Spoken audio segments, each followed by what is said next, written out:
Morning everyone, তোমরা সবাই কেমন আছো? আশা করছি খুব ভালো আছো। কুট্টুসও খুব ভালো আছে। কুট্টুসের নতুন একটি ব্লগে তোমাদের অনেক অনেক স্বাগত। সকালবেলা ঘুম থেকে উঠেই কুট্টুসানিকে আগে জামাটা চেঞ্জ করে দিয়েছি, তারপর একটু মাম্মা আদর তো চাই বলো। আর ক্যামেরা দেখে ওর হাসিটা দেখো। এই হাসিটা বলতে পারো আমাদের কাছে অক্সিজেনের মতো কাজ করে, মানে ওর পাপার কাছে, আমার কাছে। আর ওর আওয়াজ তো তোমরা এখন শুনতেই পাচ্ছ, ভয়েস দেওয়ার সময় কতটা বক বক বক বক করছে।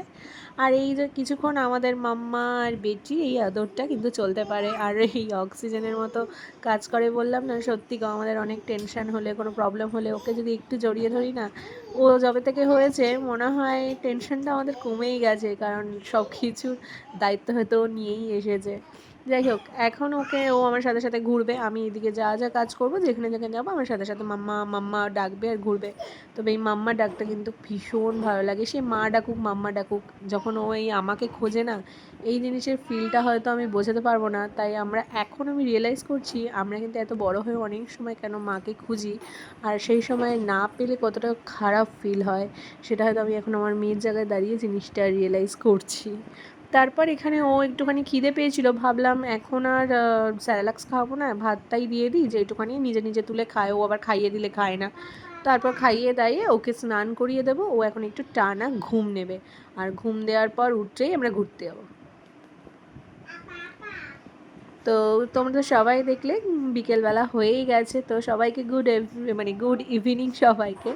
আর বিকেলবেলা উঠেই এখানে কুট্টুসানি সেজে গুজে নিয়েছে, সেজে গুজে একটু ওকে বিস্কিট, দুধ বা যা যখন যেটা পারি ওকে একটু খাইয়ে দিই। তবে ও তো আর সেরকম কিছু খায় না। তবে ওই যেইটুখানি আমি ওকে অভ্যেস করানোর চেষ্টা করছি, কারণ এখন 1 বছর মোটামুটি 2 মাস 3 মাস হয়ে গেছে, সেখানে এখনও কিছুই মানে সলিড ফুড সেরকম কিছুই খেতে শেখেনি। সে ভাতও খায় না, রুটিও খায় না, মানে সব কিছুই একটু মুখে নেয়, যেরকম বাচ্চারা হয় না, আমরা খাচ্ছি একটু কেটে কেটে দিলাম মুখে নিল। তবে ওর এখন না ভীষণ নিজে জিনিসটা শিখে যায়, মানে ওকে সব কিছু নিজে দিতে লাগবে, ও নিজে নিজে করবে, নিজে নিজে বসে খাবে। তাই সত্যি কথা বলতে আমি ছেড়েও দিই যে নিজে নিজে বসে যতটুখানি খাচ্ছে, কারণ ও তো আর খেতে শেখেনি প্রপারভাবে, যেটুখানি খাচ্ছে ওইভাবেই শিখবে। আর তারপর ওকে আমি ওই খাই বলতে স্যালাক্সটাই খাওয়াই, তো সেটাই আমি একটু খাইয়ে দিই। আর এখানে দেখো কিভাবে জড়িয়ে ধরেছে না, এগুলো দেখতেও খুব ভালো লাগে, বলতে পারি আমার কাছে স্মৃতি হয়ে কিন্তু থাকছে। যাই হোক, মেয়ে তো খুব তাড়াতাড়ি বড় হয়ে যাবে, খবর তো সময়ে চলেই আসে সব কিছুর। না এখন ওকে এখানে দেখো আমি একটুখানি স্যারেলাক্স গুলছিলাম, কারণ ওই বিকেলবেলা একটু খাইয়ে দাইয়ে তারপর ঘুরতে যাবে ওর ঠাকুমার সাথে।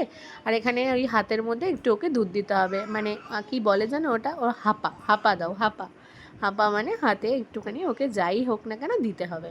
তো এখানে আমি দুধ বিস্কিট গুলে ওকে একটু খাইয়ে দিচ্ছি। খাওয়া দাওয়ার পর ও মানে বেশিক্ষণের জন্য বাইরে যায় না, ওই আধা ঘন্টা 1 ঘন্টা, কারণ ও কারোর কাছে সেরকম যেতে চায় না, যাদের যাদের চেনে তাদের কাছেই যায়। তা এখানে খাওয়ানোর সময় একটুখানি গল্প চলছে, তারপর এরকমভাবে দিয়েছি। আর আজকে দেখো ভিডিও করছি বলে কত শান্ত হয়ে খেয়ে নিচ্ছে, গুড গার্ল। কিন্তু ও গুড গার্ল কিন্তু একদম না, খুব দুষ্টু। তো এদিকে খাওয়া দাওয়া করে ওর ঠাম্মাকে বললাম, যাও তুমি এবার কাজ করে মানে ঠাকুরের বাসনগুলো মেজে ওকে ঘুরতে নিয়ে যাও। তো চলো আজকে কুটুসানির গল্প শেষ করলাম।